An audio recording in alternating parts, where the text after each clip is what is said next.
ونشهد أن لا إله إلا الله وحده لا شريك له ونشهد أن سيدنا وسندنا وحبيبنا وحبيب ربنا وطبيبنا وطبيب قلوبنا ومولانا محمدا عبده ورسوله أرسله بالحق بشيرا ونذيرا وداعيا إلى الله بإذنه وسراجا وقمرا منيرا أما بعد فأعوذ بالله من الشيطان الرجيم بسم الله الرحمن الرحيم قل هل ننبئكم بالأخسرين أعمالا الذين ضل سعيهم في الحياة الدنيا وهم يحسبون أنهم يحسنون صنعا وقال النبي صلى الله عليه وسلم سئل رسول الله صلى الله عليه وسلم عن صوم يوم الاثنين قال ذاك يوم ولدت فيه ويوم بعثت فيه أو أنزل علي فيه وقال الله سبحانه وتعالى إن الله وملائكته يصلون على النبي يا أيها الذين آمنوا صلوا عليه وسلموا تسليما اللهم صل على محمد وعلى آل محمد كما صليت على إبراهيم وعلى آل إبراهيم إنك حميد مجيد اللهم بارك على محمد وعلى آل محمد كما باركت على إبراهيم وعلى آل إبراهيم إنك حميد مجيد সম্মানিত মুসল্লিয়ান কিরাম আল্লাহ পাক রব্বুল আলামিনের দরবারে আমরা অসংখ্য অগণিত শুকরিয়া আদায় করে যে মহান রব্বুল আলামিন আমাকে আপনাকে সাইয়্যিদুল আইয়াম জুমার দিন সাইয়্যিদুল মাকান আল্লাহর ঘর মসজিদে একটি বরকতময় মাস নবীজি সাল্লাল্লাহু আলাইহি ওয়াসাল্লাম তার জন্মের মাস এই মাসে আল্লাহ তাআলা আমাদেরকে পবিত্র জুমার নামাজ আদায় করার জন্য কবুল করেছেন এজন্য আমরা সকলেই বলি আলহামদুলিল্লাহ। সম্মানিত ভাইরা আমার, রবিউল আউয়াল মাসের আজকে 11 তারিখ। এই রবিউল আউয়াল মাস সময়ের মধ্যে অত্যন্ত গুরুত্বপূর্ণ এবং বরকতময় একটি মাস। তার অন্যতম কারণ হলো এই মাসের মধ্যেই সর্বকালের সর্বশ্রেষ্ঠ মহামানব সৈয়দুল মুরসালিন খাতামুন নবিয়্যিন জনাবে মুহাম্মদুর রাসূলুল্লাহ সাল্লাল্লাহু আলাইহি ওয়াসাল্লাম তিনি কোনো এক সোমবারে, এই মাসের কোনো এক সোমবারে এই পৃথিবীতে আগমন করেন। সুবহানাল্লাহ। তার এই জন্মের কারণেই, এই জন্মের বরকতে পুরা মাসটাই বরকতময় হয়ে গেছে। সুবহানাল্লাহ। শুধু তাই নয়, নবীজি সাল্লাল্লাহু আলাইহি ওয়াসাল্লামের আগমন এটার অন্যতম কারণ হলো যে আল্লাহ রাব্বুল আলামিন জাহিলি যুগে যে মানুষ অন্ধকারের মধ্যে নিমজ্জিত ছিল, সে অন্ধকার থেকে বের করে আলোর পথে আনার জন্য আল্লাহ তাআলা আমাদের নবী সাল্লাল্লাহু আলাইহি ওয়াসাল্লামকে এই দুনিয়াতে প্রেরণ করেছেন। আর ঘটনাও তাই ঘটেছে যে নবী সাল্লাল্লাহু আলাইহি ওয়াসাল্লাম আসার পরে ধীরে ধীরে মানুষ বুঝতে শিখেছে, মানুষ অন্ধকার পথ ছেড়ে আস্তে আস্তে আলোর পথে এসেছে এবং কিয়ামত পর্যন্ত এই ধারা অব্যাহত থাকবে। মানুষ আস্তে আস্তে এই কোরআন বুঝবে। নবী সাল্লাল্লাহু আলাইহি ওয়াসাল্লাম যদিও চলে গেছেন 63 বছর দুনিয়াতে থেকে, এরকম রবিউল আউয়াল মাসের একটা সোমবারে অর্থাৎ 12 তারিখে তিনি ইন্তেকাল করে চলে গেছেন, কিন্তু তার মুজিজা কোরআনুল কারীম, কোরআনে হাকিম তিনি রেখে গেছেন, যেটা কিয়ামত পর্যন্ত এই মুজিজায় কাজ হবে। মানুষ যত আসবে তত মানুষ এই কোরআন যখনই সে গ্রহণ করবে, কোরআন যখনই সে স্পর্শ করবে, এটার মাধ্যমে ওই ব্যক্তি হিদায়াতের নূর পেয়ে যাবে। সুবহানাল্লাহ। পূর্ববর্তী উম্মতের যত নবী ছিল, সমস্ত নবীরা তাদের সঙ্গে আল্লাহ তাআলা মুজিজা দিয়েছিলেন, কিন্তু তাদের ইন্তেকালের সাথে সাথে মুজিজাও শেষ হয়ে গিয়েছে। কিন্তু আমাদের নবী সাল্লাল্লাহু আলাইহি ওয়াসাল্লাম ইন্তেকাল করেছেন ঠিকই, কিন্তু তার মুজিজা বহাল রয়েছে, কিয়ামত পর্যন্ত বহাল থাকবে। সুবহানাল্লাহ। ভাইরা আমার, রবিউল আউয়াল মাস যেহেতু বরকতময় মাস, নবী সাল্লাল্লাহু আলাইহি ওয়াসাল্লামের জন্মের মাস, তো আসলে আমাদের জীবনটাই তো এমন যে আল্লাহ তাআলা আমাদেরকে দিয়েছেন নবীর তরিকা অনুযায়ী পরিচালনা করার জন্য। কি বলেন? সেই নবী সাল্লাল্লাহু আলাইহি ওয়াসাল্লামের জিন্দেগি, তার জিন্দেগির প্রত্যেকটা মুহূর্ত আমাদের জানার দরকার আছে না নাই ভাই? তার জিন্দেগি পুরা সিরাতটা, পুরা জীবনীটা যখন আমি আপনি জানবো, তখনই তার জীবনী থেকে আমরা অনুসরণ করতে পারবো। আর যদি নাই জানি, তাহলে অনুসরণ করব কিভাবে? এজন্য নবীজি সাল্লাল্লাহু আলাইহি ওয়াসাল্লামের প্রতি ভালোবাসা নিয়ে আজকের কথাগুলো শুনবো ইনশাআল্লাহ। এই রবিউল আউয়াল মাসে ইনশাআল্লাহ এই সিরাত নিয়ে আলোচনা চলবে ধারাবাহিকভাবে, যেহেতু জুমার সময় একদমই কম, আধা ঘন্টার বেশি কথা বলা যায় না। সেই জন্য অতি সংক্ষেপে যতটুকু সম্ভব মৌলিক বিষয়গুলো তুলে ধরা, আমাদের জীবন আদর্শ, আমাদের জীবনটা যেন নবীজির আদর্শে আদর্শিত করতে পারি। এজন্য কিছু মৌলিক কথাগুলো আপনাদের সামনে পেশ করব। মনোযোগ দিয়ে শুনবেন, আমলের নিয়তে শুনবেন ইনশাআল্লাহ। নিজের মতামতের বিরুদ্ধে অনেক কথা যেতে পারে, কারণ আমার জীবনটা কি নবীজি সাল্লাল্লাহু আলাইহি ওয়াসাল্লামের পুরো জীবন অনুযায়ী আমি চলতেছি? কি বলেন? কেউ বলতে পারবো মুখের হাত দিয়ে যে নবীজি সাল্লাল্লাহু আলাইহি ওয়াসাল্লামের প্রত্যেকটা সুন্নাত আমি পুঙ্খানুপুঙ্খরূপে অনুসরণ করতেছি? তাহলে অনেক কথা, অনেক কাজ যেগুলো এখানে কাজের বর্ণনা হবে, যেগুলো দেখা যাবে যে আমার কাজের সাথে মিল নাই, আমার বিশ্বাসের সাথে মিল নাই, আমার কথার সাথে মিল নাই। তো ভাই ধৈর্য সহকারে এগুলো বুঝার নিয়তে, আমলের নিয়তে শুনবো। পারবো তো ইনশাআল্লাহ? যদি না বুঝি আবারও শুনবো, পার্সোনালি শুনবো, প্রয়োজনে পড়াশোনা করব, হাদিস দেখব। এতগুলো ধাপ যখন আমি আপনার কি করবো, আপনার ধাপ যখন অতিক্রম করব, তখন দেখা যাবে যে আমার আপনার মনে কোনো প্রশ্ন থাকবে না। কিন্তু আমি যদি কোনো চেষ্টা মেহনত নাই করি, হুজুরের মুখ থেকে একটা কথা শুনেছি, বাস আফওয়া ছড়িয়ে দিয়েছি, হুজুর এই বললো কেন, হুজুর এই সেই, হুজুর নবীর দুশমন, আর কত কিছু ট্যাগ দিয়ে বেড়ায় মানুষ, না বোঝার কারণে, না জানা থাকার কারণে। এই জন্য ভাইরা আমার, সবসময় আমি বলি, কথা বলার আগে মনে রাখবেন, যা শুনবো আমি তো চেষ্টা করি প্রত্যেকটা কথার পিছনে দলিল দেওয়ার। কি বলেন আপনারা? এতদিন কথা শুনতেছেন, বুঝতেছেন না? প্রত্যেকটা কথার পিছনে চেষ্টা করি একটা দলিল দেওয়ার জন্য। তো দলিল বুঝে না আসলে দলিল আবার বুঝবেন, কিন্তু এই দলিলটা বোঝার চেষ্টা করবেন। তবে না বুঝে কোনো সমালোচনা বা কোনো আফওয়া আমরা ছড়াবো না। পারবো তো ইনশাআল্লাহ? এমন মানসিকতা নিয়ে, পজিটিভ মানসিকতা নিয়ে আমরা কথাগুলো শুনবো। এমনকি আমরা আমাদের ব্রেনের মুখ আমরা খুলে রাখবো। বোতলের মুখ যদি আটকায় রেখে সারাদিন পানি ঢালি, এক ফোঁটা পানি ঢুকাইতে পারবো? এই জন্য মনে রাখবো, ইমাম সাহেব যা বলে আমরা সেটা মান্য করবো, সেটা বুঝবো, তাহলে দেখবেন বোঝা সহজ হয়ে যাবে। অন্যথায় বোঝা যাবে না। মনোযোগ সহকারে শুনবো, কোনো ঘুম পড়া যাবে না। আল্লাহ তাআলা আমাদেরকে তৌফিক দান করেন। ভাইরা আমার, নবীজি সাল্লাল্লাহু আলাইহি ওয়াসাল্লামের জন্ম থেকে নিয়ে মৃত্যু পর্যন্ত পুরো সময়টাকেই জীবনী বলা হয়। কি বলেন? একজন মানুষের জীবনী বর্ণনা করা হয় কিভাবে?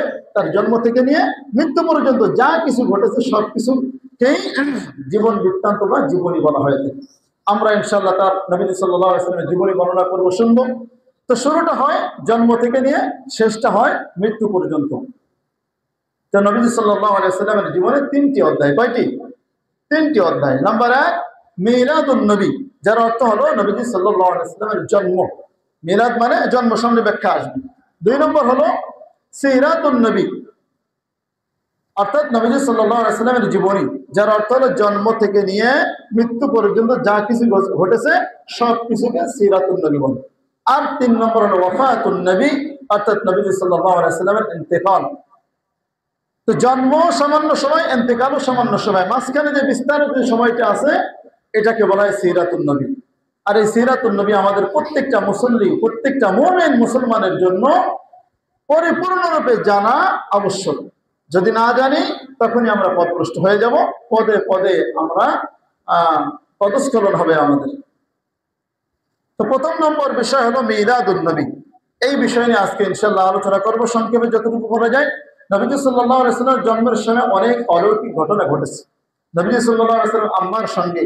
তারপরে তিনি এমন আছে যে এমন বর্ণিত হয়েছে যে তিনি বলেন যে সাধারণত একজন নারী গর্ভধারণকালীন যত কষ্ট সহ্য করে একদম প্রসব হওয়া পর্যন্ত আমার এরকম কোনো কষ্ট কখনোই অনুভূতি হয় নাই। বলেন সুবহানাল্লাহ। একটা বললাম, আরো ইনশাআল্লাহ আজকে হয়তো বলা না হতে পারে, আগামীতে ইনশাআল্লাহ এই বিষয়ে আরো আলোচনা হবে। তবে আজকে যে মৌলিক যে আলোচনা ইনশাআল্লাহ কয়েকটি ভাগে আমি ভাগ করেছি, সেটা হলো যে এই জন্মকে কেন্দ্র করে মানুষ জন্মদিন পালন করে, এই বিষয়ে আমাদের জানার দরকার আছে না ভাই? সঠিক নিয়ম নীতি আমাদের জানার দরকার। এক নম্বর হলো ঈদ কাকে বলে, দুই নম্বর হলো ইসলামী শরীয়তে ঈদ কাকে বোঝায়, আর তিন নম্বর হলো মিলাদুন নবী কি, চার নম্বর নবীজি সাল্লাল্লাহু আলাইহি ওয়াসাল্লামের জন্ম কি বারে হয়েছিল, পাঁচ নম্বর নবীজি সাল্লাল্লাহু আলাইহি ওয়াসাল্লামের জন্ম কোন তারিখে হয়েছিল, কোন মাসে কোন তারিখে হয়েছিল, ছয় নম্বর ঈদে মিলাদুন নবী, এই যে পরিচালিত মিলাদুন নবী যে পালন করা এটা কখন থেকে শুরু হয়েছে, আর সাত নম্বর মিলাদুন নবীতে আমরা মুমিন মুসলমান আমরা নবীর অনুসারী আমাদের জন্য করণীয় কি জানার দরকার আছে না নাই ভাই? আর আট নম্বর হলো এই মিলাদুন নবীকে কেন্দ্র করে সুন্নাত পরিপন্থী যত কাজ আছে এগুলো পরিত্যাগ করতে হবে, এই বিষয়ে কিছু আলোচনা করব। প্রথমে আসি, ঈদ কাকে বলে? ঈদের শাব্দিক অর্থ হলো আনন্দ উৎসব প্রকাশ করা, আনন্দ করা, খুশি প্রকাশ করা। আর শরীয়তের পরিভাষায় বা ইসলামের পরিভাষায় ঈদ বলা হয় দুইটি দিনকে। কয়টি দিন ভাই মনে আছে তো? কি কি? একটা ঈদ উল ফিতর, দুই নম্বর ঈদ উল আজহা। এই দুইটি দিন মুসলমানদের জন্য আনন্দ প্রকাশের দিন। মনে রাখবেন, একটা কথা বলে দিই, সামনে আরো বুঝে আসবে যে মুসলমানদের যত আনন্দ প্রকাশের দিন আল্লাহ তাআলার পক্ষ থেকে নির্ধারিত হয়েছে, সমস্ত আনন্দ প্রকাশ এটা কিন্তু নিজের মন গড়া ভাবে আনন্দ প্রকাশ করলে চলবে না, বরং আল্লাহর দেওয়া নির্দেশ অনুযায়ী একটা ইবাদতের মাধ্যমে আনন্দ প্রকাশ করতে হয়। তো ঈদের সূচনা বা ঈদের ইতিহাস কি? আল্লাহ রাব্বুল আলামিন আমাদের জন্য ঈদ উল ফিতর এবং ঈদ উল আজহা এই দুইটা ঈদ দিয়েছেন। কয়টি ঈদ দিয়েছেন? আরো একটি ঈদ দিয়েছেন, সেটা বলবো। মৌলিক ঈদ কয়টা? দুইটি। এক নম্বর হলো ঈদ উল ফিতর, দুই নম্বর ঈদ উল আজহা। নবীজি সাল্লাল্লাহু আলাইহি ওয়াসাল্লাম যখন হিজরত করে মক্কা থেকে মদিনায় আসলেন, আবু দাউদ শরীফের হাদিস 1138 নম্বর হাদিসের মধ্যে বর্ণিত হয়েছে, হযরত ইবনে আব্বাস রাদিয়াল্লাহু আনহু থেকে বর্ণিত। قدم رسول الله صلى الله عليه وسلم المدينة ولهم يومان يلعبون فيهما। নবীজি সাল্লাল্লাহু আলাইহি ওয়াসাল্লাম হিজরত করে মদিনায় আসলেন। মদিনায় এসে তিনি দেখলেন যে মানুষ নির্দিষ্ট দুইটা দিনের মধ্যে তারা আনন্দ উৎসব করে থাকে, তারা এই দিনের মধ্যে একটু খেলাধুলা করে থাকে নিজেরা। নবীজি জিজ্ঞেস করলেন, মা হাদানিল ইয়াওমান, এই দুটি দিন কিসের দিন? তারা সকলেই বলল, ফাকালু কুননা নালআবু ফীহিমা ফিল জাহিলিয়া, আমরা এই দুইটা দিন যখন আমাদের মাঝে আসে তখন আমরা জাহিলি যুগ থেকেই আমরা এই দুই দিনের মধ্যে আনন্দ প্রকাশ করতাম, আমরা এই দুই দিনের মধ্যে খেলাধুলা করতাম। নবীজি সাল্লাল্লাহু আলাইহি ওয়াসাল্লাম তখন বললেন, ইন্নাল্লাহা ক্বাদ আবদালাকুম বিহিমা খায়রাম মিনহুমা ইয়াওমাল আযহা ওয়া ইয়াওমাল ফিতর।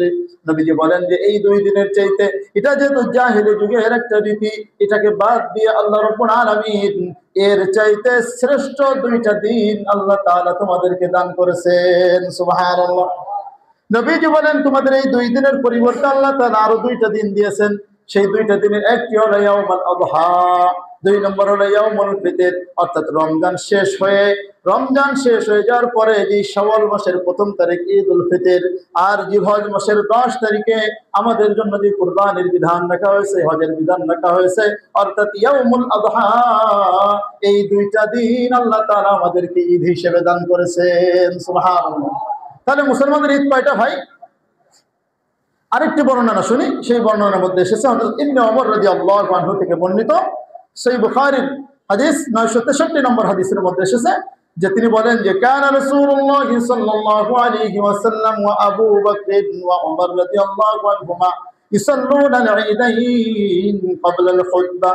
নবীজি সাল্লাল্লাহু আলাইহি ওয়াসাল্লাম এবং আবু বকর রাদিয়াল্লাহু আনহু, ওমর রাদিয়াল্লাহু আনহু তারা সব সময় তারা বছরে দুইটা ঈদের নামাজ পড়েছেন খুতবার আগে। বড় উদ্দেশ্য দুইটা ঈদের নামাজ পড়েছেন। কয়টা ভাই? ঈদের নামাজ মানে ঈদ কয়দিন? 2 দিন, একটা ঈদুল ফিতর আর একটা ঈদুল আযহা। আরেকটি বর্ণনা হযরত জাবির ইবনে সামুরা রাদিয়াল্লাহু আনহু আবু দাউদ শরীফের 1148 নম্বর হাদিসে নবী সাল্লাল্লাহু আলাইহি ওয়াসাল্লাম বলেন যে হযরত জাবির ইবনে সামুরা রাদিয়াল্লাহু তিনি বলেন সাল্লাইতু মা'আন নবী সাল্লাল্লাহু আলাইহি ওয়াসাল্লাম গায়রা মাররাতিন ওয়ালা মাররাতাইন। তিনি বলেন যে নবী সাল্লাল্লাহু আলাইহি ওয়াসাল্লামের সঙ্গে আমি একবার নয়, দুইবার নয়, বহুবার সাল্লাইতু মা'আন নবী সাল্লাল্লাহু আলাইহি ওয়াসাল্লাম আল-ঈদাইন, 2 ঈদের নামাজ পড়েছি বিগাইরিল আযানি ওয়াল ইকামা, আযান ইকামত ছাড়া। এখানেও দেখেন বলতেছেন যে নবীদের সঙ্গে আমি আযান ইকামত ছাড়া কয়টা ঈদের নামাজ পড়েছি? কয়টা ভাই? জোরে বলি একটু দিলে যেন গেথে যায়, একটু জোরে বলবো আমরা। কয়টা ঈদের নামাজ পড়েছি? 2টা ঈদ। এই 3টি বর্ণনা বললাম সহিহ বুখারী এবং সহিহ আবু দাউদ শরীফের হাদিসের মধ্যে আমরা পাইলাম কয়টা দিন? ঈদের দিন 2টা। আল্লাহ তাআলা মুসলমানদের জন্য অনুগ্রহ করে আরো একটি দিন দিয়েছেন ঈদের দিন হিসেবে, মনে আছে তো? সপ্তাহে একদিন জুমার দিন। গত জুমায় আমরা আলোচনা করেছিলাম যে মুসলমানদের জন্য সপ্তাহের যে শ্রেষ্ঠ দিন জুমার দিনকে আল্লাহ তাআলা ইন্না হাযা ইয়াউমু ঈদ জাআলাল্লাহু লিল মুসলিমিন, যে আল্লাহ তাআলা মুসলমানদের জন্য জুমার দিনকে ঈদের দিন বানিয়ে দিয়েছেন। সুবহানাল্লাহ। তাহলে আমরা ঈদের দিন মোট কয়টি পাইলাম? 3টা। কিসের মাধ্যমে পাইলাম ভাই? হাদিসের মাধ্যমে। কিসের মাধ্যমে পাইলাম? হাদিসের মাধ্যমে। নিজের মন গড়া বলেছি? কোন ব্যক্তির কথা বলেছি? হাদিসের মধ্যে। যদি বিশ্বাস না হয় এই হাদিস নাম্বারগুলো বলেছি, খুঁজে নেন, পেয়ে যাবেন ইনশাআল্লাহ। এই হাদিসগুলোর মধ্যে নবীজি বলতেছেন যে তোমাদের জন্য আল্লাহ তাআলা 2টা ঈদের দিন দিয়েছেন, ইয়াউমুল ফিতর, ইয়াউমুল আযহা। আরেকটা হলো জুমার দিনকে ঈদের দিন বানানো, সাপ্তাহিক ঈদের দিন মুসলমানদের জন্য। এই 3টা ঈদ ব্যতীত বাকি অন্য কোন ঈদ পালন করার বিধান মুসলমানদের জন্য নাই। এখন কেউ যদি অন্য কোনো দিনকে ঈদ মনে করে, সেই দিনকে যদি সে সর্বকালের কি বলে সকল ঈদের সেরা ঈদ বলেও যদি মানে, সেটা কি গ্রহণযোগ্য হবে? আপনারাই বলেন, একটু জোরে বলেন, গ্রহণযোগ্য হবে? কেন? কেন ভাই? হাদিসে নাই। কেন ভাই? হাদিসে নাই। নবীজি সাল্লাল্লাহু আলাইহি ওয়াসাল্লাম আমাদের জন্য দেন নাই। নবীজি যেটা আমাকে দেন নাই আমাদেরকে, সেটা আমরা এই বিষয় গ্রহণ করব না। যুক্তি হয়তো অনেকে দিতে পারে যে ঈদ মানে তো আনন্দ প্রকাশ করা। তো নবীজি সাল্লাল্লাহু আলাইহি ওয়াসাল্লাম জন্মগ্রহণ করেছেন, তার জন্মে আমরা খুশি প্রকাশ করবো, আর খুশি প্রকাশ করা মানেই তো ঈদ। কিন্তু ভাইরা আমার মনে রাখবেন, নবীজি সাল্লাল্লাহু আলাইহি ওয়াসাল্লামের জন্মে প্রত্যেক মুসলমানের জন্য খুশি হওয়া ফরজ। কোন ব্যক্তি যদি অখুশি হয়, এই ব্যক্তি তো আবু জাহালের মতো হয়ে যাবে। অখুশি হয়েছিল আবু জাহাল, পথভ্রষ্ট হয়েছে। অখুশি হয়েছিল আবু লাহাবরা, তারা অসন্তুষ্ট হয়েছিল, এরা জাহান্নামের ইন্ধন হয়ে গিয়েছে। এটা প্রকাশ পাইছে কখন ভাই?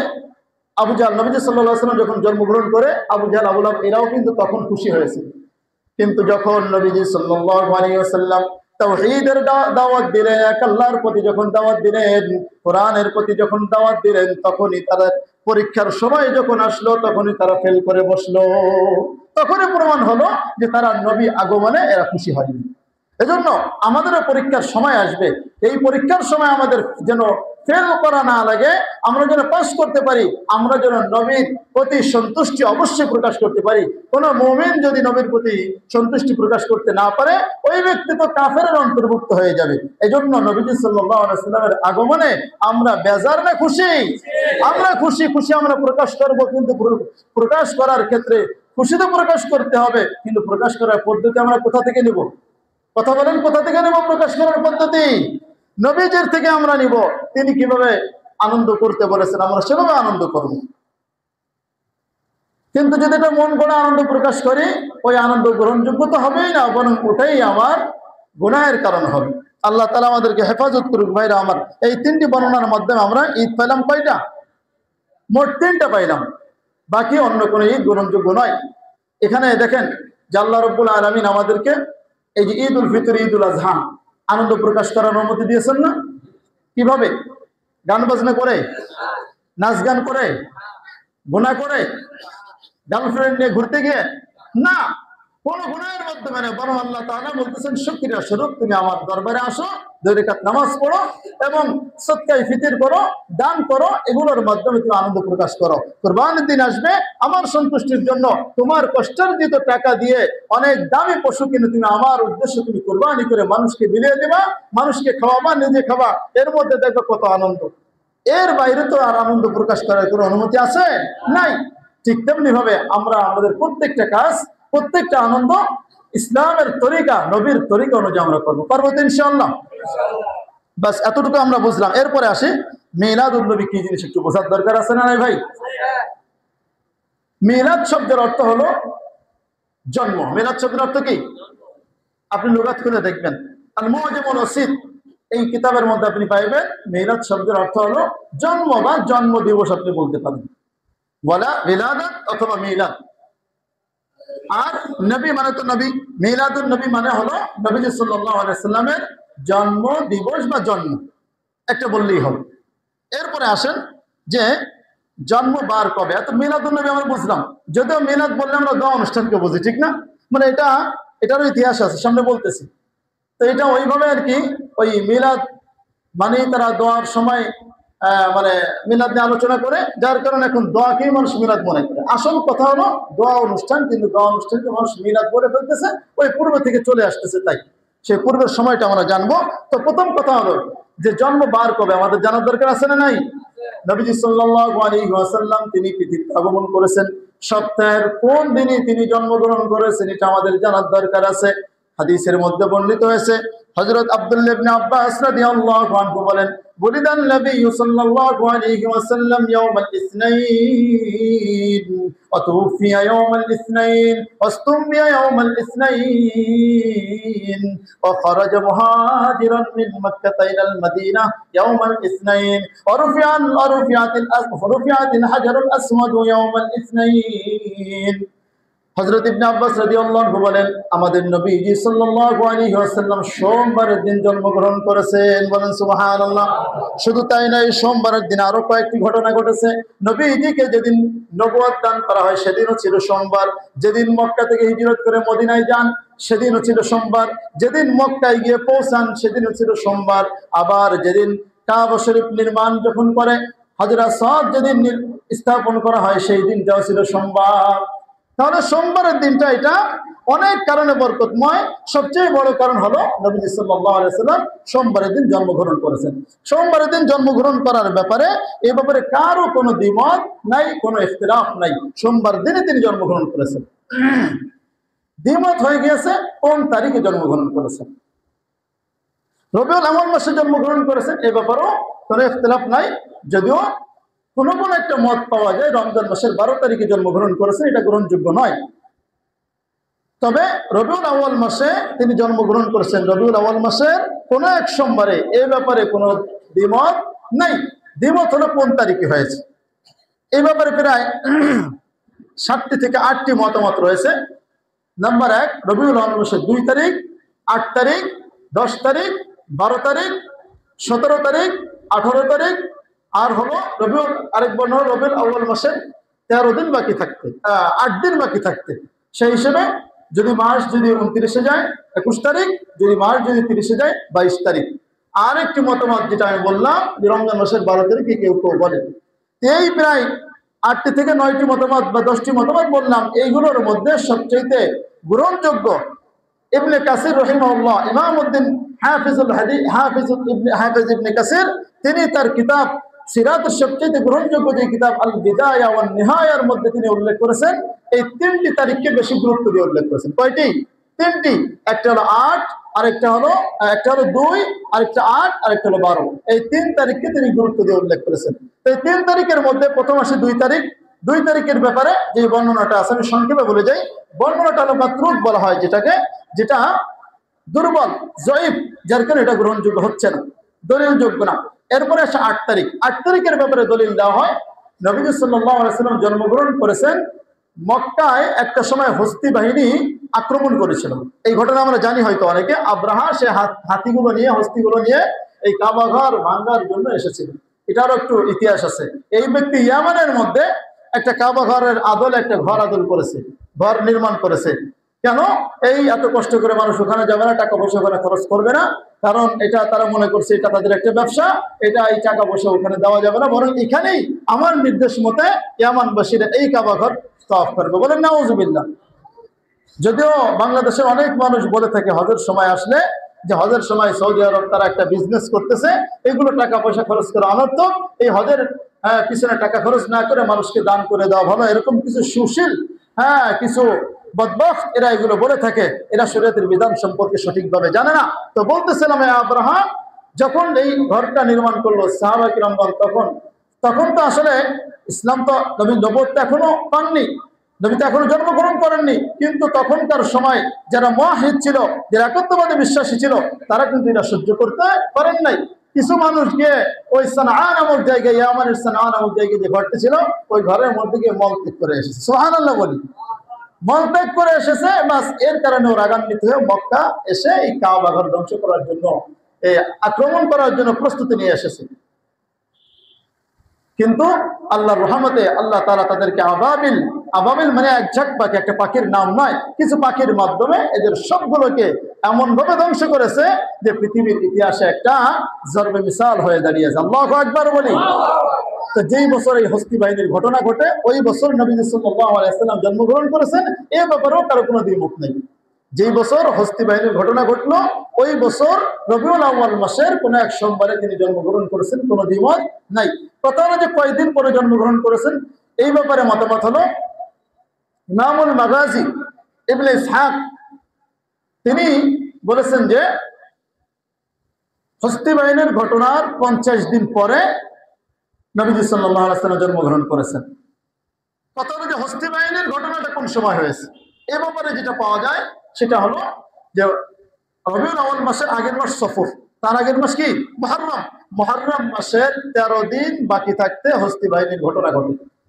13 দিন বাকি থাকতে ওই মাসের 13 দিন, সফর মাসের 30 দিন, কত হলো 43 দিন, আর রবিউল আউয়াল মাসের 7 দিন, কত হলো 50 দিন। 51তম দিন 8 রবিউল আউয়াল নবী সাল্লাল্লাহু আলাইহি ওয়াসাল্লাম জন্মগ্রহণ করেছেন। এই পাইলাম 8 তারিখের মতামত। আরেকটি হলো 12 তারিখের মতামত। ইবনে কাসির রাহিমাহুল্লাহ তিনি উল্লেখ করেছেন একটা হাদিস, যে ওলিদান নবী সাল্লাল্লাহু আলাইহি ওয়াসাল্লাম ইয়াউমাল ইসনাইন আস-সানি আশারা মিন রবিউল আউয়াল, যে রবিউল আউয়াল মাসের 12 তারিখে তিনি জন্মগ্রহণ করেছেন। তবে এই হাদিসের ব্যাপারও তিনি এই হাদিসটাকে বিশুদ্ধ বলেননি। এই হাদিসটা এটাও মুনকাতে বলা হয়। উলুমুল হাদিসের পরিভাষা মুনকাতে আর মুনকাতে হাদিস এইসব ক্ষেত্রে দলিল দেওয়ার ক্ষেত্রে দলিল যোগ্য বা গ্রহণযোগ্য নয়। অতএব এই তিনি বলেছেন যে জুমহুরের নিকট এই 12 তারিখটা প্রসিদ্ধ। কি বলেন? আমরা তো জানি যে 12 তারিখেই জন্মগ্রহণ করেছেন, সরকারি ছুটিও কিন্তু 12 তারিখে দেওয়া, ঠিক না? তো এটারও প্রসিদ্ধ, কিন্তু এটা পরিপূর্ণরূপে শুদ্ধ বলা যায় না। তবে এই 3টি তারিখ তিনি গুরুত্বের সহিত দিয়েছেন, 2, 8, 12। তো যেই দিনই হোক না কেন, কোনো তারিখটাই নিশ্চিতভাবে যেহেতু বলা যাচ্ছে না, তাই জন্ম তারিখটা কোনো একটা দিন আমরা কি নির্দিষ্ট করতে পারবো? কি বলেন? যেখানে ইমামরা, ওলামায়ে কেরাম পূর্ববর্তী 400 বছর, 800 বছর, 1000 বছর আগের ইমামরা যারা তাবী ছিল, তারাই এই দিনটাকে নির্ধারণ করতে পারেননি, একটা একমত হতে পারেননি, সেখানে আমরা কিভাবে একটা দিন নির্ধারণ করতে পারি? অতএব জন্মদিন সম্পর্কে তা কোনো সঠিক বা একমত কোনো দিন পাওয়া যায় না। এটারও কারণ আছে। কারণ হলো নবী সাল্লাল্লাহু আলাইহি ওয়াসাল্লাম যখন জন্মগ্রহণ করেছেন, তখন কে জানতো এই শিশু ছেলেটি সে এক সময় রাষ্ট্রপ্রধান হয়ে যাবে, নবী হয়ে যাবে? কেউ তো জানতো না। এজন্যই তো অধিকাংশ মনীষীদের ব্যাপারে দেখবেন জন্ম তারিখটা সঠিকভাবে পাওয়া যায় না, মৃত্যু তারিখটা পাওয়া যায়। কারণ মৃত্যু তারিখ পাওয়া যায় কেন? যখন সে প্রসিদ্ধ হয়ে যায়, তখন তার ব্যাপারে মানুষ আগ্রহী থাকে, সে তার প্রত্যেকটা কথা, প্রত্যেকটা কাজ মানুষ অনুসরণ করে খোঁজ খবর রাখে, যার কারণে মৃত্যু তারিখটা নিশ্চিতভাবে বলা যায়। আপনি দেখবেন যত বড় বড় বই আপনারা পড়েন, পুরাতন যে বইগুলো আছে, অর্থাৎ লেখক, যে সমস্ত লেখকরা অনেক আগে 1000 বছর আগে ইন্তেকাল করেছে, তাদের লেখা বইয়ের মধ্যে জন্ম তারিখটা সঠিক পাইবেন না, আপনি বিভিন্ন মতামত পাইবেন। তো যাও, নবীজি সাল্লাল্লাহু আলাইহি ওয়াসাল্লামের জন্ম এই 2, 8, 12 এই যে কোনো এক তারিখে রবিউল আউয়াল মাসের এই সোমবারের দিন হয়েছে। তবে আরেকটি মতামত হলো যে নবী সাল্লাল্লাহু আলাইহি ওয়াসাল্লাম ইন্তেকাল করেছেন কবে? 10ম হিজরিতে। কত? 10ম হিজরিতে তিনি ইন্তেকাল করেছেন। সেখান থেকে যদি পিছনে 63 বছর গণনা করা হয়, তখন দেখা যায় যে 9 তারিখ সোমবার পড়ে, রবিউল আউয়াল মাসের 9 তারিখ সোমবার পড়ে। হিসাব করে দেখি, তা আরো একটি মতামত আমরা পাইলাম। তো এই হিসেবে আর ইংরেজি তারিখ অনুযায়ী নবী সাল্লাল্লাহু আলাইহি ওয়াসাল্লাম জন্মগ্রহণ করেছেন এই আপনার 4 মাস হিসেবে 571 খ্রিস্টাব্দের 20 এপ্রিল, 571 খ্রিস্টাব্দ 20 এপ্রিলে নবীজি সাল্লাল্লাহু আলাইহি ওয়াসাল্লাম এই পৃথিবীর বুকে আবির্ভূত হন। এই ছিল জন্ম তারিখের ব্যাপারে ইখতিলাফ, জন্ম তারিখের ব্যাপারে মতামত আমি বললাম। তাহলে জন্ম তারিখ নির্দিষ্ট ভাবে আমরা পাইলাম না, অতএব নির্দিষ্ট করার কোনো সুযোগ নাই। তবে ইন্তেকালের বিষয়ে ব্যাপারে নিশ্চিত যে তিনি 12 তারিখেই ইন্তেকাল করেছেন। এরপরে আসে ঈদে মিলাদুন নবী কখন থেকে শুরু হয়। ঈদে মিলাদুন নবী পালন, অর্থাৎ এই যে ঈদ পালন করা হয়, যে মিলাদুন নবী হিসেবে জন্মদিন হিসেবে যে জন্মদিন পালন করা, এটা কখন থেকে শুরু হবে এটা আমরা একটু জানবো। ইতিহাসের মধ্যে যেটা পাওয়া যায় সেটা হলো যে 604 হিজরিতে তখন ইরাকের মসুল শহরের বাদশাহ আবু সাঈদ মুজাফফরউদ্দিন কাউকারি যে ইন্তেকাল করেছে 630 হিজরিতে। আর আরেকজন আলেম, দরবারি আলেম, যার নাম হলো আবুল খাত্তাব ওমর ইবনে দিহইয়া, এই ব্যক্তি ইন্তেকাল করেছে 633 হিজরিতে। এই ব্যক্তি ছিল একজন দরবারি আলেম। এই আলেম ব্যক্তি তখনকার সময় এই রবিউল আউয়াল মাসের 12 তারিখে মানুষের আবেগকে পুঁজি করে নবীর প্রতি ভালোবাসার কথা বলে বছরে একবার একটা অনুষ্ঠান করত, রাজ দরবারে একটা অনুষ্ঠান করত। এই মিলাদুন নবী উপলক্ষে একটা অনুষ্ঠান করত, কিছু খাওয়া দাওয়ার আয়োজন করত। তখন থেকে বছরে একবার হইতো, কিন্তু পরবর্তীতে আরো কয়েক বছর যাওয়ার পরে আস্তে আস্তে আস্তে আস্তে এটা পরিবর্তন হতে হতে আরো কয়েকশো বছর পরে এটা হয়ে গেল প্রত্যেকটা দোয়া অনুষ্ঠানেই এই মিলাদুন নবী, ঈদে মিলাদুন নবী পালন করা শুরু হয়ে গেল। বুঝে আসছে বিষয়টা? ওই যে সেখান থেকেই বললাম যে দোয়া অনুষ্ঠান মানে এখন আমরা মিলাদ বলি, মিলাদ মানেই দোয়া, দোয়া মানেই মিলাদ। মনে রাখতে হবে যে মিলাদ মানে কি প্রত্যেক দিন কি নবী সাল্লাল্লাহু আলাইহি ওয়াসাল্লামের জন্ম হয়েছে নাকি? কি বলেন? প্রত্যেক দিন কি জন্মদিন পালন করা যায়? যায় না। বা প্রত্যেক দোয়ার সময় তো নবীজির জন্মদিন পালন করা যায় না। তো বলতেছিলাম যে 604 হিজরির তখন থেকে এটা শুরু হয়েছে, পরবর্তীতে প্রত্যেক দোয়া অনুষ্ঠানে এই মিলাদুন নবী পালন করা হয়ে থাকে। এই ব্যক্তি সম্পর্কে, এই ব্যক্তি, এই দরবারে আলেম তখন বাচ্চাকে খুশি করার জন্য ঈদে মিলাদুন নবীর ব্যাপারে একটা কিতাব রচনা করে, যার নাম হলো আত-তানবীর ফি মাওলিদিস সিরাজি মুনির। এই কিতাবটা সে পেশ করে বাচ্চার কাছে, বাচ্চাকে খুশি করার জন্য। বাচ্চা তাকে এর বিনিময়ে 1000 দিনার তাকে দান করে। তো ইতিহাসটা আমরা জানলাম যে এটা শুরু হয়েছে 604 হিজরিতে, অর্থাৎ নবীজি সাল্লাল্লাহু আলাইহি সাল্লাম 10ম হিজরিতে ইন্তেকাল করেছেন। তারপর থেকে আপনি হিসাব করে দেখেন 595 বছর বা প্রায় 600 বছর পরে এই কাজটা চালু হয়েছে। এরপরে আসি, এই ব্যক্তি সম্পর্কে একটু আমাদের জানার দরকার আছে না নাই? যেই ব্যক্তি এমন একটা জিনিস চালু করেছেন, ইতিপূর্বে কোনো সাহাবীরা এটা করেননি। এই ব্যক্তি এমন একটা জিনিস চালু করেছেন, নবী সাল্লাল্লাহু আলাইহি ওয়াসাল্লামের জন্মদিন পালন করা। হ্যাঁ, তার ব্যাপারে একটু জানার দরকার আছে না নাই? হযরত ইবনে হাজার আসকালানী, বিখ্যাত একজন আলেম, তিনি বলেছেন যে এই ব্যক্তি ছিল কাসীরুল ওয়াকিআতি ফিল আইম্মাতি ওয়া ফিস সালাফি মিনাল উলামা। এই ব্যক্তি ছিল আলেম উলামা, পূর্ববর্তী যত মনীষী ছিল তাদের ব্যাপারে বিদ্বেষী, এবং এই ব্যক্তি ছিল আহমাক, বোকা। এই ব্যক্তি ছিল শাদীদুন নজরি, নির্বোধ। এই ব্যক্তি ছিল শাদীদুল কিবরি, এই ব্যক্তি ছিল কঠিন অহংকারী। কলিলুন নজরি ফিদ্দীন, এবং দিন সম্পর্কে এই ব্যক্তির জ্ঞান ছিল না। মুতাহামিনান, এই ব্যক্তি ছিল অলস প্রকৃতির মানুষ। কিছু মানুষ আছে দেখবেন কোনো খোঁজ খবর নাই, কোনো পড়াশোনা নাই, শুধু ভেজাল বাঁধানোর ক্ষেত্রে আছে না এরকম? এই লোকটা কিন্তু এরকম মানুষ ছিল। তাহলে হিসাব করে দেখেন যে এই ব্যক্তির মাধ্যমে এই মিলাদুন নবী পালন সূচনা হলো। এই ব্যক্তির অবস্থা কি? এই ব্যক্তি ছিল একজন দরবারি আলেম। দরবারি আলেম বুঝেন যে সরকার যেটা বলে সেটা কোরআন হাদিসের বিরুদ্ধে যাক আর পক্ষে যাক সেটা দেখার দরকার নেই, আমার সরকার বলেছে বাস এটাই সঠিক। এটাকে বলা হয় দরবারি আলেম, এটাকে বলা হয় উলামায়ে সু, বদবখত আলেম। এই ব্যক্তির মাধ্যমে এটা সূচনা হয়েছে। এখন হিসাব করে দেখেন এই জিনিসটার সূচনা একজন কত নিকৃষ্ট মানুষের মাধ্যমে সূচনা হয়েছে। হিসাব করে দেখবেন যে একটা বই যখন আপনি পড়বেন, ওই বইয়ের লেখকের জীবনীটা আপনি পড়বেন, জীবনীটা পড়ার পরে বইটা পড়া শুরু করবেন। বইটা পড়ার সময় আপনার সেন্সে কি আসে? ওই ব্যক্তির সমস্ত তার চরিত্র, তার কার্যকলাপ সব আমার ব্রেনের মধ্যে থাকে। কি বলেন? একজন লেখকের বই পড়লে লেখকের অবস্থা বোঝা যায় এবং লেখকের সব চরিত্র ওই পাঠকের মধ্যে চলে আসে। এখন ওই ব্যক্তিকে যারা অনুসরণ করবে, হিসাব করে দেখবেন যে একজন খারাপ মানুষকে অনুসরণ করলে তার খারাপ প্রভাবও অন্য অনুসরণকারীর মধ্যে পড়বে, এটাই স্বাভাবিক। কি বলেন আপনারা ভাই? এই তো ছিল মিলাদুন নবী পালন, জন্মদিন পালনের সূচনা। কথাটা যে মিলাদুন নবীতে নবীজি সাল্লাল্লাহু আলাইহি সাল্লাম কি করতেন, আমাদের জন্য করণীয় কি, আমি শেষ করে দেব। আমাদের জন্য করণীয় কি, এটা আমাদের জানার দরকার আছে না নাই? এই করণীয় কি, এটা আমরা জানবো কিসের মাধ্যমে? নবীজির মাধ্যমে। কিসের মাধ্যমে? নবীজি, প্রথম কথা হলো নবীজি সাল্লাল্লাহু আলাইহি সাল্লাম জন্মদিন পালন করেছেন কিনা, কারণ তিনি জন্ম হওয়ার পরে 63 বছর বেঁচে ছিলেন। কি বলেন? কত বছর বেঁচে ছিলেন? 63 বছর। নবুয়ত পাওয়ার পরেও তিনি 23 বছর বেঁচে ছিলেন। তো আমরা তার জীবনী থেকে নিব তিনি তার জন্মদিন কিভাবে পালন করেছেন। সুবহানাল্লাহ বলি আমরা। হাদিসের মধ্যে এসেছে নবীজি সাল্লাল্লাহু আলাইহি ওয়াসাল্লাম সুইলা আন সাওমি ইয়াউমিল ইসনাইন, সোমবার দিন রোজা রাখতেন। প্রত্যেক সপ্তাহে তিনি সোমবার দিন রোজা রাখতেন। তাকে জিজ্ঞেস করা হলো, ইয়া রাসূলুল্লাহ, আপনি কেন সোমবার আসলে আপনি রোজা রাখেন? নবীজি সাল্লাল্লাহু আলাইহি ওয়াসাল্লাম জবাব দিলেন, قال ذاك يوم ولدت فيه ويوم بعثت فيه أو أنزل علي فيه।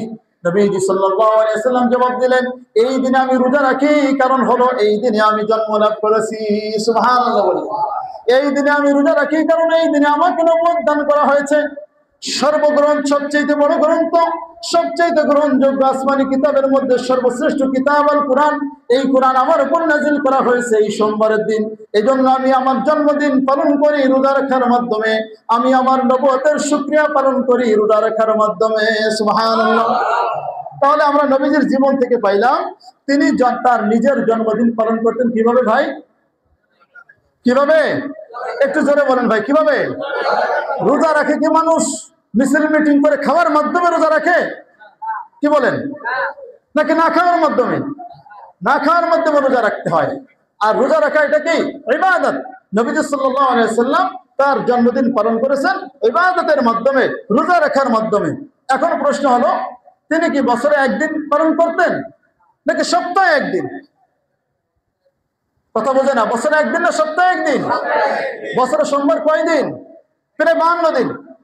প্রায় বছরে সোমবার প্রায় 52 দিন, সপ্তাহে একদিন। এখন যদি আমার আপনার মনে সত্যিকার অর্থে নবীর প্রতি ভালোবাসা থাকে, তাহলে আপনি প্রত্যেক সোমবারে জন্মদিন পালন করবেন রোজা রাখার মাধ্যমে। বছরে একদিন পালন করবেন শুধু খাওয়া দাওয়ার মাধ্যমে। আর নবী কষ্ট করেছেন ইবাদতের মাধ্যমে, তিনি আনন্দ প্রকাশ করেছেন। আর আমরা যদি আনন্দ প্রকাশ করি অন্য ভিন্ন পথে, তাহলে কি সেটা গ্রহণযোগ্য হবে? আপনারা বলেন, সেটা কি নবীর মহাব্বত হবে? আপনারা বলেছেন, আমি কিন্তু করি। আপনারা বুঝেছেন না? মাশাআল্লাহ। তাহলে নবীজি সাল্লাল্লাহু আলাইহি ওয়াসাল্লামের জন্মদিন পালন যদি করতে হয়, নবীজি সাল্লাল্লাহু আলাইহি ওয়াসাল্লামকে সত্যিকার অর্থে ভালোবেসেছেন সাহাবায়ে কেরাম। তারা কিন্তু এটা করেননি। তারা করেছেন এরকম নবীর অনুসরণ, সোমবারের দিন রোজা রাখেন। জিজ্ঞেস করছে কেন রোজা রাখেন? নবীজি সাল্লাল্লাহু আলাইহি ওয়াসাল্লাম যেই কথা বলতেন সাথে সাথে সাহাবায়ে কেরাম আমল করতেন। তাদেরকে বলেছে তুমি এটা করো, আয়াত নাযিল হয়েছে, সাথে সাথে সেটা করতেন। বলেছে তাবুকের যুদ্ধ দান করতে হবে, সাথে সাথে তার সর্বোচ্চ নিয়ে চলে এসেছে। এ মুসলমান ভাইরা আমার, নবীর প্রতি ভালোবাসা প্রকাশ করতে হবে। এটাও কিসের মাধ্যমে? নবীর দেওয়া পথের মাধ্যমে, সাহাবীদের পথ অনুসরণের মাধ্যমে। তাহলে জন্মদিন পালন করবো কিভাবে ভাই? বছরে একদিন না সপ্তাহে একদিন?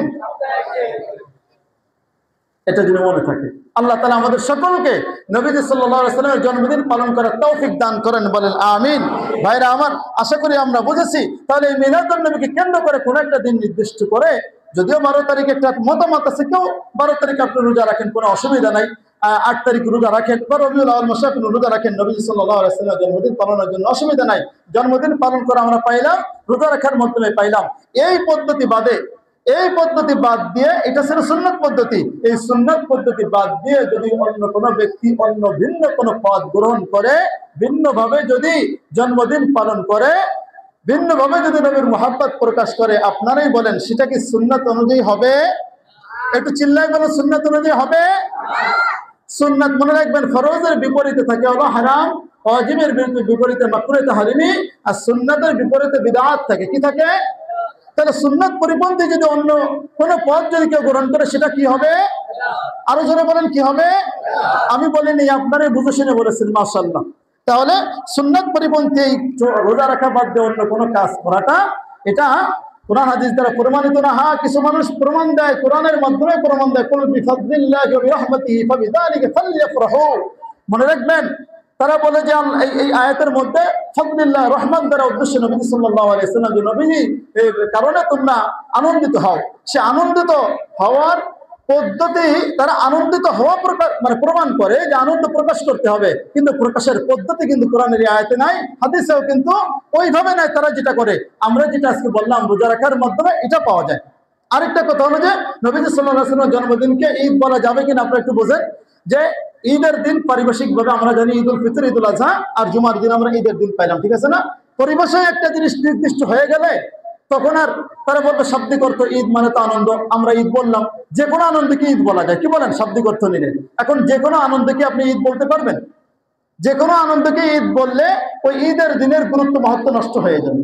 আপনি দেখবেন এই যে জুমার দিন আমরা বসি না, জুমার দিন কেন বলা হয়? সমাবেশের দিন। জুমা মানে জমায়েত হওয়া, জামে মসজিদ মানে যেখানে মানুষ জমায়েত হয়ে জুমার নামাজ পড়ে। এখন এই যে কালকে একটা সমাবেশ হলো না কোনো এক দলের, এই সমাবেশের সময় ওখানে একটা মানুষের সমাবেশ হয়েছে। এখন আপনি বলবেন আমি জুমায় যাচ্ছি, জুমার নামাজ পড়তে যাচ্ছি বলতে পারবেন? কেন? শাব্দিক করতে তো ওটাও তো জুমা, কারণ মহাসমাবেশ, মানুষের সমাবেশ যেখানে, সেটাকে জুমা বলা হয়। এখন আপনি যদি ওই সমাবেশকে যদি জুমা বলেন, তাহলে এই জুমার মাহাত্ম্য নষ্ট হবে। এই জন্য ওই সমাবেশের জন্য ভিন্ন শব্দ আপনি ব্যবহার করবেন। পারিভাষিক অর্থে যে জুমা বলতে আমরা যেটা বুঝি, সেটার সাথে যেন মিলে না যায়, এজন্য অন্য কোনো দিনকে জুমা বলার সুযোগ নাই। ঠিক তেমনি ভাবে ঈদের দিন যেহেতু শরীয়তের পরিবেশ একটা নির্দিষ্ট আছে, এই জন্য ওই দিন বাদ দিয়ে অন্য যে কোনো আনন্দ প্রকাশের দিন, বিবাহের দিনে তো মানুষ আনন্দ প্রকাশ করে গান বাজনার মাধ্যমে, সেটাকে আপনি ঈদের দিন বলবেন?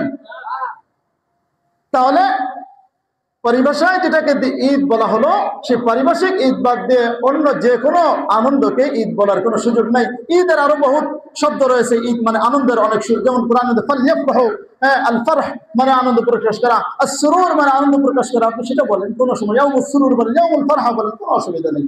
তো ভাইরা আমার, ঈদে মিলাদুন নবী সম্পর্কে আমাদের জন্য করণীয় কি আমরা বুঝতে পারলাম। যদি এর বাইরে আমরা করি, আল্লাহ তাআলা এক আয়াতের মধ্যে বলে, কুল হাল নুনাব্বিউকুম বিল আখসারিনা আমালা, নবী আপনি বলেন যে আমি কি তোমাদের কেমন মানুষদের সম্পর্কে জানিয়ে দেব যারা তাদের আমলের ক্ষেত্রে সবচেয়ে বেশি ক্ষতিগ্রস্ত। আর তারা কারা? আল্লাযীনা দাল্লা সাইহুম ফিল হায়াতিদ দুনিয়া, যারা তাদের দুনিয়াতে যাদের আমল সব বরবাদ হয়ে গেছে, অথচ ইয়াহসাবুনা আন্নাহুম ইয়াহসিনুনা সুনা, তারা ধারণা করে আমরা অনেক ভালো কাজ করতেছি, আমরা অনেক ভালোবাসা প্রকাশ করতেছি, আমরা অনেক নেক আমল করতেছি, কিয়ামতের দিন অনেক সওয়াব পাইব। অথচ আল্লাহ বলতেছেন তাদের ধারণা মিথ্যা, তাদের আমল সব নষ্ট হয়ে গেছে। এই আয়াতের ব্যাখ্যায় তাফসীরের মধ্যে এসেছে, ইবনে কাসিরের মধ্যে লেখে যে এই আয়াতের ব্যাখ্যার উদ্দেশ্য, তারা যদিও আয়াতটা নাজিল হয়েছিল খ্রিস্টানদের ব্যাপারে, কিন্তু এটা কিয়ামত পর্যন্ত যত মানুষ কোরআন সুন্নাহ বাদ দিয়ে ভিন্ন কোনো পন্থায় আমল করবে, ইবাদত করবে, সেই ইবাদতকারীদের উদ্দেশ্য করে আল্লাহ বলেন যে এরা মনে করবে ভালো কাজ করতেছে, অথচ এই কাজগুলো একদম বরবাদ হয়ে যাবে। আল্লাহ তাআলা আমাদেরকে এই সমস্ত লোকদের অন্তর্ভুক্ত হওয়া থেকে হেফাজত করেন, বলেন আমিন। ভাইরা আমার, রবিউল আউয়াল মাস, নবীর সাল্লাল্লাহু আলাইহি সাল্লামের জন্মদিন পালনের সিস্টেম বুঝলাম, মুহাব্বত প্রকাশ করার দরকার আছে। কি বলেন, আছে না নাই? মুহাব্বত প্রকাশ করার দরকার আছে না নাই? সাহাবীরা নবীর প্রতি মহব্বত প্রকাশ করেছেন তার কথা মানার মাধ্যমে। তিনি যেটা বলেছেন সাথে সাথে সেটা পালন করেছেন। নবীজি সাল্লাল্লাহু আলাইহি সাল্লাম দান করতে বলেছেন, সাথে সাথে দান করার জন্য তার সর্বস্ব বিলিয়ে দিয়েছেন। এই জন্য এই মাসে যে যত বেশি দান করবে তার তত বেশি নবীর মহব্বত প্রকাশ পাইবে। হাদিসের মধ্যে আছে যে নবীজি সাল্লাল্লাহু আলাইহি সাল্লাম তাবুকের যুদ্ধের প্রাক্কালে তিনি বলতেছেন যে এখন অনেক সম্পদ দরকার, তোমরা যে যা পারো নিয়ে আসো। ওমর রাদিয়াল্লাহু আনহু তিনি তার সমস্ত সম্পদের অর্ধেক নিয়ে আসলেন। এবার তিনি মনে মনে ভাবতেছেন, হ্যাঁ এটা সহিহ তিরমিজির হাদিস, তিরমিজি শরীফের মধ্যে এসেছে, তিনি বলতেছেন যে মনে মনে যে আজকে ইন্নী সাবাকতু আলা আবা বকরিন, আমি আবু বকরের উপরে চলে যাবো আজকে, কারণ আমি আমার সম্পদের অর্ধেক নিয়ে এসেছি, আর আবু বকরের এত সম্পদ নাই আমার জানা আছে। আবু বকর রাদিয়াল্লাহু আনহু তিনি চলে আসলেন, তার কিছু পুটলাপুটলি নিয়ে সামান্য কিছু সম্পদ তিনি নিয়ে আসলেন। নবীজি সাল্লাল্লাহু আলাইহি সাল্লাম ওমর রাদিয়াল্লাহু আনহুকে জিজ্ঞেস করলেন, তুমি কি নিয়ে এসেছো? বলে আমার যত সম্পদ তার অর্ধেক নিয়ে এসেছি, আর অর্ধেক আমি রেখে এসেছি। আবু বকর রাদিয়াল্লাহু আনহুকে জিজ্ঞেস করলেন, আবু বকর তুমি কি নিয়ে এসেছো আর কি রেখে এসেছো? তিনি বলেন, আমার যা ছিল আমি সমস্ত কিছু নিয়ে এসেছি, বাড়ি রেখে এসেছি। আল্লাহ রাসূলুহু, আল্লাহু আকবার বলি। বলে আমি আমার সমস্ত সম্পদ নিয়ে এসেছি। রাসূল সাল্লাল্লাহু আলাইহি ওয়াসাল্লাম আদেশ করেছেন, সাথে সাথে সমস্ত সম্পদ তিনি নিয়ে এসেছেন। আর বলতেছেন বাড়িতে আমি আল্লাহ এবং তার রাসূলকে রেখে এসেছি। সুবহানাল্লাহ। সাহাবীদের কেমন নজির তারা দানের ক্ষেত্রে, তাদের কাছে নবীর মুহাব্বত প্রকাশ কেমন ছিল, সবকিছু বিলীন করে দেবো, কিন্তু আমার নবীর মুহাব্বত আগে। ওমর রাদিয়াল্লাহু আনহু ঘটনা আরো রয়েছে, তিনি বলেন যে তাকে বলেন তুমি আমাকে কতটুকু ভালোবাসো, বলে সবচেয়ে বেশি ভালোবাসি, তো পরিবার থেকে বেশি নয়, তো তুমি এখনো ইমানদার হতে পারো না? না। বলে যে ঠিক আছে, এরপর একটু চিন্তা ভাবনা করে বলে হ্যাঁ আমার পরিবার থেকেও ভালোবাসি, বলে এখনো তুমি ইমানদার হতে পারো নাই? বলে না। বলে যে তাহলে তুমি যদি জানার চাই যে তুমি ভালোবাসতে না পারো, তুমি পরিপূর্ণ ইমানদার হতে পারবে না। একটু চিন্তা ভাবনা করে বলে ইয়া রাসূলুল্লাহ, আমি আমার জীবনের চাইতে আপনাকে ভালোবাসি। আল্লাহু আকবার বলে। রাসূল বলেন আল আন, তুমি এখন মুমিন হয়েছে। সুবহানাল্লাহ বলি। এইরকম ভাবে নবীর প্রতি ভালোবাসা প্রকাশ করতে হবে। দানের ক্ষেত্রে নবীজির এত সাহাবীদের যে কত নজির রয়েছে। আয়েশা রাদিয়াল্লাহু আনহা, উম্মুল মুমিনিন আয়েশা রাদিয়াল্লাহু আনহা, তিনি তো দান করতেন, তার কাছে কিছুই রাখতেন না। একবার ঘটনা বর্ণিত সহিহ বুখারীর মধ্যে হিল্লাতুল আম্বিয়ার মধ্যে এসেছে যে মুআবিয়া রাদিয়াল্লাহু আনহু আয়েশা রাদিয়াল্লাহু আনহাকে 1 লক্ষ দিরহাম হাদিয়া পাঠিয়েছেন। কত ভাই? 1 লক্ষ দিরহাম, যেটার হিসাব বর্তমানে করতে গেলে 50 থেকে 60 লক্ষ টাকা হবে। হাদিয়া এসেছে। তিনি দিন শেষ হওয়ার আগেই সবগুলো সম্পদ গরিব দুঃখের মধ্যে বন্টন করে দিয়েছেন। বলেন সুবহানাল্লাহ। দিন শেষ হতে না হতে 50 থেকে 60 লক্ষ টাকা দান করা, এটাকে চারটিখানি কথা। তাহলে সত্যিকার অর্থে ভালোবাসছে নবীকে, ভালোবাসছে কারা? সাহাবীরা। তাদেরকে অনুসরণ করার দরকার আমাদের আছে না নাই? এই জন্য নবীজির ভালোবাসা প্রকাশ করার সময় এসেছে রবিউল আউয়াল মাস, তার জন্মদিনের শুকরিয়া স্বরূপ আমরা নবীজি সাল্লাল্লাহু আলাইহি ওয়াসাল্লামের ভালোবাসা প্রকাশ করব। পারবো তো ইনশাআল্লাহ? আব্দুর রহমান ইবনে আউফ রাদিয়াল্লাহু আনহু, আরেকটি ঘটনা আমি বলবো। তার আগে বলি ভাইরা আমার, রবিউল আউয়াল মাস যেহেতু দান করার একটা সুযোগ এসেছে, নবীর মুহাব্বত প্রকাশ করার সুযোগ এসেছে, আমরা রাজি আছি তো ইনশাআল্লাহ? কারা কারা নবীর প্রতি ভালোবাসা প্রকাশ করতে রাজি আছি? সম্পদ ব্যয় করে হলেও পারবো তো ইনশাআল্লাহ? আল্লাহ তাআলা আমাদের সকলের সম্পদকে কবুল করেন, বলেন আমিন। নবীজির ভালোবাসার জন্য কবুল করেন, বলেন আমিন।